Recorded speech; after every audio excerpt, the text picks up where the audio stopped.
हम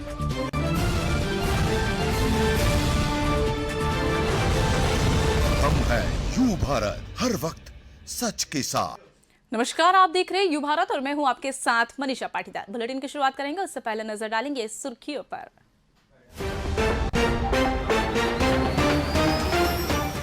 मध्य प्रदेश में सलमान खुर्शीद की किताब सनराइज ओवर पर लग सकता है बैन, गृह मंत्री ले रहे कानूनी सलाह। अतिथि शिक्षकों की संख्या घटाने पर कांग्रेस ने जताई नाराजगी, राज्य सरकार पर बेरोजगारी बढ़ाने का लगाया आरोप। बीजेपी ने कांग्रेस जनों को अंग्रेजों की जींस वाला बताया, विपक्षी पार्टी की नीति को फूट डालो राज करो की नीति ठहराया। भोपाल में आदिवासी सम्मेलन की तैयारियां अंतिम चरण में पहुंची, 5 डॉम बनेंगे और 90 मेगा स्क्रीन लगेगी।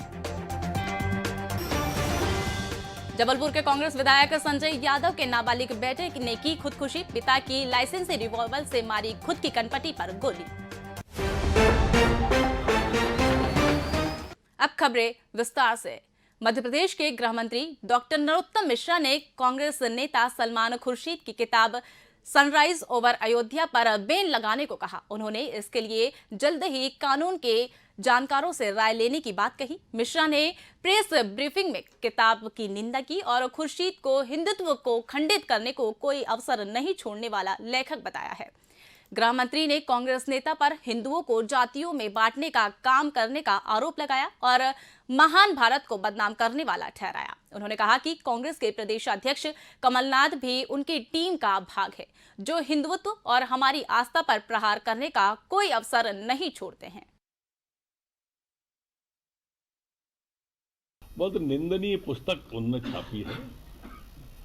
दरअसल हिंदुत्व को खंडित करने का, हिंदू को जाति में बांटने का कोई अवसर ये लोग छोड़ते ही नहीं।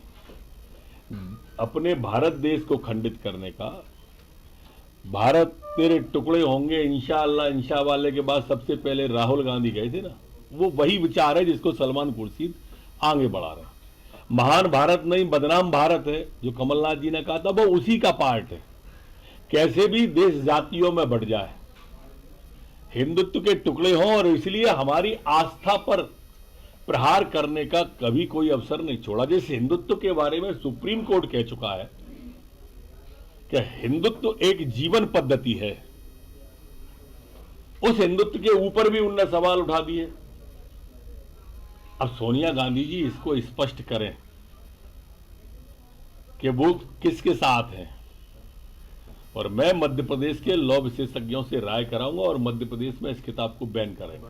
कांग्रेस ने हर साल 1 लाख बेरोजगार देने का वादा करने वाली राज्य सरकार द्वारा अतिथि शिक्षकों को 1 लाख पद कम करने पर नाराजगी जताई है। पार्टी प्रदेश मीडिया विभाग के उपाध्यक्ष भूपेंद्र गुप्ता ने कहा कि 2008-2009 में इसी सरकार ने 1.25 लाख अतिथि शिक्षक बनाए थे। 2016 में ये पद घटाकर यह संख्या 7-7 हजार कर दिए गए हैं। 2018 में इनकी संख्या 96,000 कर दी गई है। गुप्ता ने कहा कि सरकार ने कोरोना काल में अतिथि शिक्षकों की संख्या घटकर 70,000, फिर 35,000 और अब 22,000 कर दी है। उन्होंने सरकार से मांग की है कि वह अतिथि शिक्षकों के पद में इतनी बड़ी कटौती का कारण बताएं और उम्र दराज होने के बावजूद हटाए गए अतिथि शिक्षकों को रोजगार दें। प्रदेश में 1 लाख से अधिक अतिथि शिक्षक या तो गुम हो गए हैं या उन्हें नौकरियों से बेदखल कर दिया गया है। मध्य प्रदेश सरकार ने 2008-9 में 1,25,000 अतिथि शिक्षकों की भर्ती की थी। इसके बाद 2016 में घटकर वो 1,07,000 हो गए, पद को घटा दिया गया। इसके बाद 2018 में हिंदी और संस्कृत में शिक्षकों की आवश्यकता नहीं है, ये कहकर पदों को घटाकर 96,000 कर दिया गया। उसके बाद कोरोना काल में ये पद घटाकर 70,000 कर दिए गए।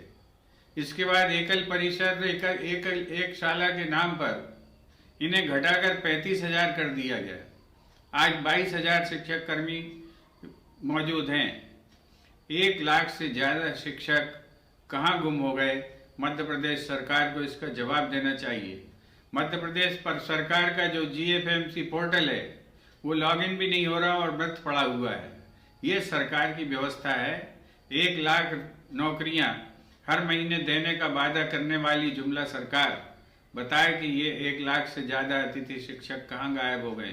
क्या इनकी जो है खोजबीन बीजेपी के प्रदेश अध्यक्ष वीडी शर्मा ने कांग्रेस पर फूट डालकर राज करने की नीति करने का आरोप लगाया है। शर्मा ने भोपाल में पत्रकारों से कहा कि कांग्रेस जनों ने खून में अंग्रेजों की जीन्स के तत्व मिलेंगे। उन्होंने कहा कि सत्ता में बनने रहने पर विघटन करना कांग्रेस की पुरानी आदत है। शर्मा ने कहा कि जोबट और प्रतापपुर विधानसभा सीट के उपचुनाव में जनजाति समाज ने जिस तरीके से कांग्रेस को आईना दिखाया है वह सबसे हतोत्साहित है और घबरा रही है। उन्होंने कांग्रेस नेता दिग्विजय सिंह को लेकर भी नाराजगी जताई है और तंज कसे हैं। दिग्विजय सिंह जी के ट्वीट देख करके आप लोगों को भी लगता होगा क्या इनका इलाज नहीं कराना चाहिए? कुछ भी बोलते हैं भाई। अरे आप राजनीतिक क्षेत्र में आप प्रदेश के 2 बार के मुख्यमंत्री रहे, कोई सामान्य व्यक्ति हैं क्या? और आप किसी प्रकार के कुछ भी आरोप प्रत्यारोप कहीं भी करने के लिए तैयार तत्पर हो जाते हैं। सलमान खुर्शीद क्या कह रहे हैं देश के अंदर? इन सारी बातों पर ये देश बहुत तरीके से देखता है। हमें खुशी इस बात की, हम तो अपने काम में लगे कि भारत के लोकप्रिय प्रधानमंत्री केवल भारत के नहीं दुनिया के सबसे लोकप्रिय नेता आ रहे हैं। और एक और मध्य प्रदेश की राजधानी भोपाल के जम्बूरी मैदान में 15 नवंबर को होने वाले जनजातीय सम्मेलन की तैयारियां जोरों शोरों से चल रही है। सम्मेलन में लगभग 2.5 लाख आदिवासी शामिल होंगे। कार्यक्रम स्थल में शामिल होने वालों की संख्या 5 डोम बनाए जाएंगे तथा 90 से ज्यादा मेगा स्क्रीन लगाई जाएंगी। इससे कार्यक्रम में शामिल सभी लोगों को प्रधानमंत्री को देखना और सुनना होगा। सम्मेलन में आदिवासी समुदाय के लोग अपने पारंपरिक परिधान में नजर आएंगे और पारंपरिक नृत्य करेंगे। सम्मेलन में प्रधानमंत्री मोदी और मुख्यमंत्री शिवराज सिंह चौहान भी आदिवासी पगड़ी पहनेंगे। सम्मेलन में प्रदेश सरकार के किसी भी मंत्री को मंच पर जगह नहीं मिलेगी। आयोजन में आदिवासियों को लाने के लिए सरकार 52,000 बसों के साथ उनके खाने पीने और रुकने का इंतजाम भी कर रही है। प्रधानमंत्री प्रवास के दौरान भोपाल में कुल 4 घंटे रुकेंगे। दोपहर 12:30 बजे से प्रधानमंत्री भोपाल पहुंचेंगे और बिरसा मुंडा आदिवासी सम्मेलन में शामिल होंगे। 3 बजे वे देश के पहले world class Habibganj railway station की नवनिर्मित बिल्डिंग का उद्घाटन करेंगे। इस दौरान दोनों कार्यक्रम स्थलों के 1 किलोमीटर के दायरे में आवागमन पूरी तरह बंद कर दिया जाएगा।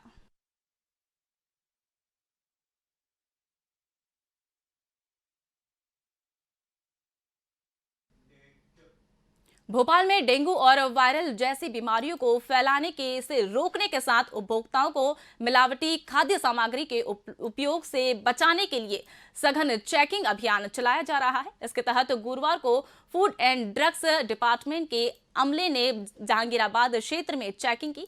अमले ने लगभग 15 दुकानों को मिठाई और दुग्ध उत्पादनों के सैंपल लिए, जिन्हें जांच के लिए भेजा जाएगा। अमले के खाद्य सामग्री बेचने वाले दुकानदारों को मिलावट नहीं करने और साफ सफाई पर ध्यान देने की समझाइश दी।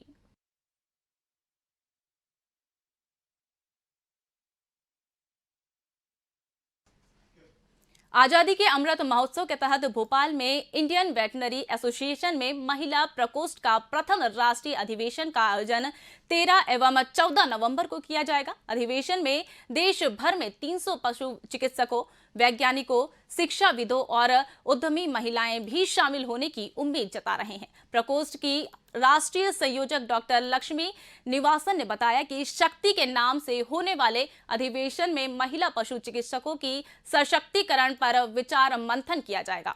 उन्होंने अधिवेशन में उनके द्वारा किए गए उल्लेखनीय कार्य और महिला पशु चिकित्सकों से संबंधित अन्य विषयों पर भी चर्चा होने की बात कही। हम लोग वेटनरियंस जो विमेन हैं काम करती हैं साथ साथ मेन के साथ, और हम लोग we want to celebrate our contribution to India GDP. हम लोग का स्ट्रेंथ एंड हम लोग का सेलिब्रेट करना चाहते हैं। प्लस एक्चुअली क्या है कि पहले तो वेटनरी फील्ड जो है मेल डोमिनेट हुआ करता था, अभी भी ज़रा सा है, मगर आजकल महिलाएं आने लगी हैं। पहले तो मे बी 1 और 2%, 10% रहती थी क्लास में, आजकल मोर देन 50% महिलाएं हैं क्लास में।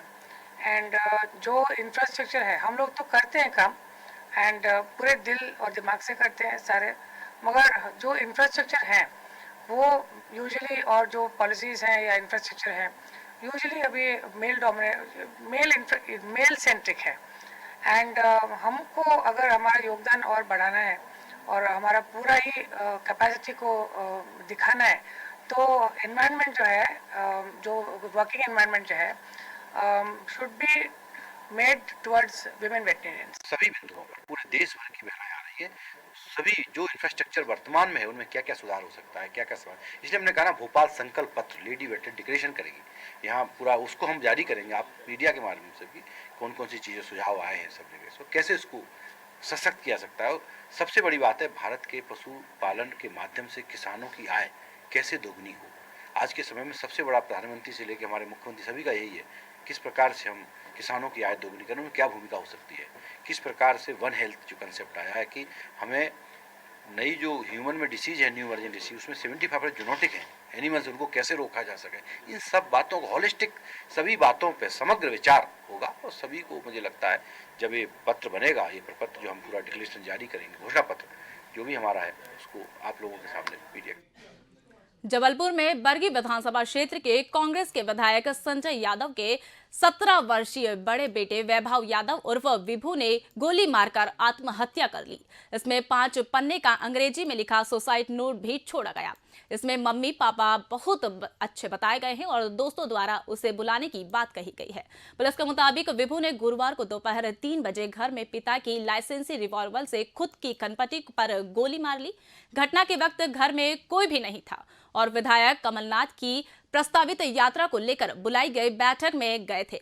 गोली चलने की आवाज सुनकर कॉलोनी का वही गार्ड पहुंचा है और आसपास रहने वाले की मदद में लहूलुहान विभू को मरणासन हालत में अस्पताल ले जाया गया है, जहां उसे मृत घोषित कर दिया गया। पुलिस मामले की जांच कर रही है।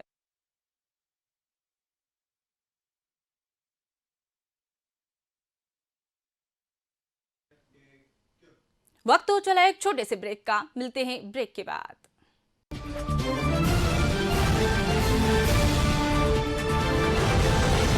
हम हैं यू भारत, हर वक्त सच के साथ। आवश्यकता है मध्य प्रदेश छत्तीसगढ़ राज्य के सभी जिला और विधानसभा मुख्यालयों पर संवाददाता प्रतिनिधि नियुक्त करना है। इच्छुक संपर्क करें। पत्रकारिता के क्षेत्र में कार्यरतों को प्राथमिकता दी जाएगी। संपर्क करें 8226001266 और 9425011755 और 8982046067। अधिक जानकारी के लिए आप हमारी वेबसाइट विजिट कर सकते हैं www.ubharattv.com और आप हमें ईमेल भी कर सकते हैं news@ubharattv.com। सनसनी नहीं, सिर्फ सरोकार, विश्वसनीयता के साथ सटीक खबरें, हर मुद्दे की पड़ताल, हर मुद्दे पर नजर, चप्पे चप्पे की खबर, सरकार से करेंगे सवाल, बनेंगे जनता की आवाज। हम हैं यू भारत, हर वक्त सच के साथ।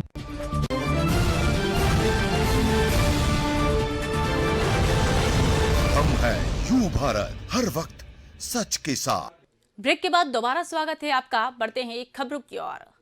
भोपाल के कोहेफिजा इलाके में जालसाजों ने गूगल पे और पेटीएम से 2 व्यक्तियों के खाते से सेंध लगाकर हजारों रुपए निकाल लिए हैं। पुलिस के अनुसार लालघाटी स्थित जैन नगर में रहने वाली रश्मि जैन और को 29 अक्टूबर को एक जालसाज ने फोन किया और बातों में उलझाकर उसे बैंक संबंधी जानकारी पूछकर खाते से पैसे निकाल लिए। इस तरह हाउसिंग बोर्ड कॉलोनी कोहेफिजा निवासी जमील रजा खान के खाते से दूसरे जालसाज ने गूगल पे के जरिए पैसे निकाल लिए। पुलिस ने जांच के बाद दोनों मामलों में धोखाधड़ी का प्रकरण दर्ज कर कार्रवाई शुरू कर दी।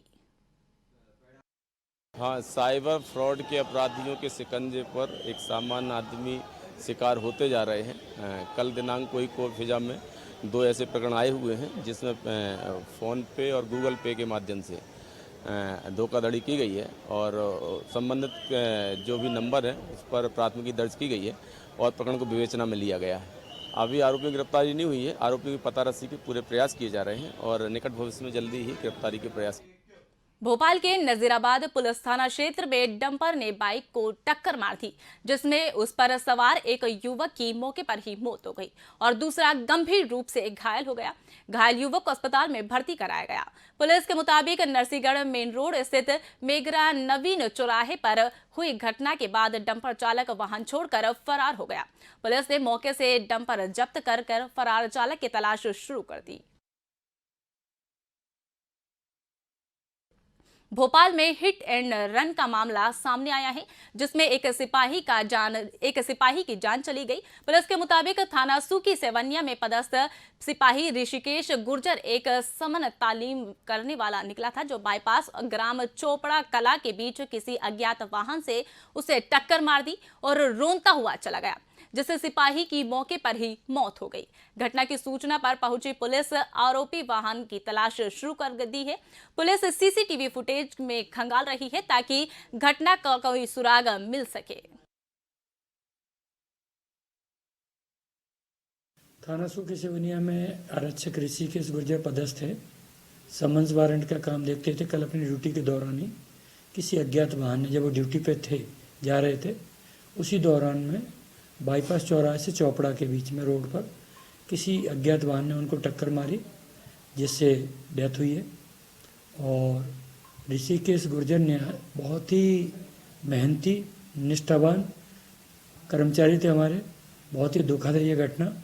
जिस वाहन के द्वारा उनको टक्कर हुई है, उसको ट्रेस करने के लिए रूट के पूरे कैमरे, सीसीटीवी कैमरे या अन्य जो भी जिससे तहकीकात में पता चल सके, उस पर काम कर रहे हैं और इस तरीके से घटनाक्रम भी हो। भिलाई के दशहरा मैदान रिसाली में प्रदेश स्तरीय लोक कला नृत्य समारोह का आयोजन किया गया। इसमें छत्तीसगढ़ के मुख्यमंत्री भूपेश बघेल, गृह मंत्री ताम्रध्वज साहू और पद्मश्री से सम्मानित ख्याति प्रांत पंथी नर्तक राधेश्याम बारले शामिल हुए हैं। समारोह में दुर्ग, बालोद, करवद समेत अन्य जिलों के कलाकारों ने पंथी राउत नचा और मादरी गेंडे समेत कई कलाकारों की प्रस्तुतियां दी। इस मौके पर डीजे के साथ करीब 2000 पंथी कलाकारों की एक साथ जुगलबंदी ने अनोखा समा बांध दिया। पार्टी के संगवारी मन के सम्मान कर रहे हैं और ये सम्मान केवल पंथी पार्टी की न है, बल्कि सतनाम पंथ के सम्माने और गुरु घासीदास के सम्मानी छत्तीसगढ़ माता जी सम्मान। ऐसा माजी पुत्र में जब सम्मान मिलते तो निश्चित रूप से हर व्यक्ति गर्वान्वित महसूस करते और अनुभव हम सब रहता है। बहुत बहुत बधाई और शुभकामना दे रहा हूँ। कल बहुत अगन कार्यक्रम जैसे राम नवमी ने रात तक आए और दिन भर से अभी हेलीकॉप्टर वाला नहीं रही खबर करते जाना अच्छे करके तो बहुत ज्यादा वो नहीं करते हुए अभी आज गांधी जी कहा हमारे पंथी पार्टी संभाली मतलब जुड़े रहा है। अरे कम से कम बहुत। इस बुलेटिन में फिलहाल इतना ही। तमाम अपडेट्स के लिए देखते रहिए यू भारत। नमस्कार।